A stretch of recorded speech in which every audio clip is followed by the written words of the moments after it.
અને હવે કરીશું બુલેટિનની શરૂઆત. બુલેટિનની શરૂઆત થશે ગુજરાતની મુલાકાતે આવી રહેલા ગૃહમંત્રીના સમાચાર સાથે. કેન્દ્રીય ગૃહમંત્રી અમિત શાહ 17 અને 18મી મેના રોજ ગુજરાતના પ્રવાસે આવી રહ્યા છે.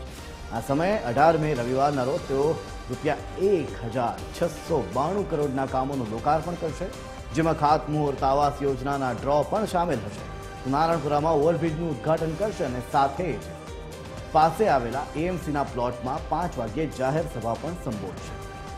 ત્યારે શું છે કાર્યક્રમો અમિત શાહના, એના ઉપર એક નજર કરીશું ગ્રાફિક્સના માધ્યમથી. સૌથી પહેલા 17 મેની વાત કરીશું.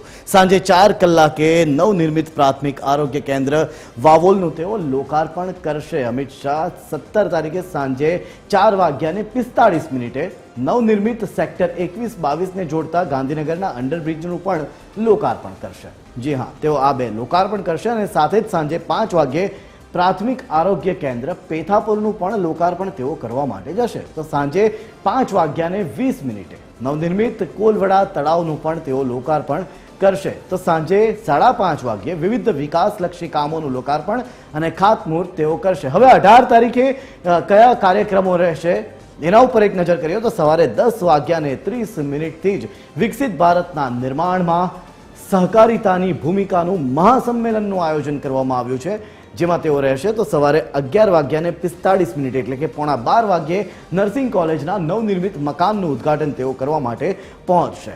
બપોરે 1 વાગ્યે ફોર્ઝન પોટેટો પ્રોસેસિંગ પ્લાન્ટનું તેઓ લોકાર્પણ કરશે. ફોર્ઝન પોટેટો પ્રોસેસિંગ પ્લાન્ટ જે છે એનું લોકાર્પણ થશે. તો સાંજે 5:30 વાગ્યે એએમસીના નવનિર્મિત પલ્લા ઓવરબ્રિજનું તેઓ લોકાર્પણ કરશે.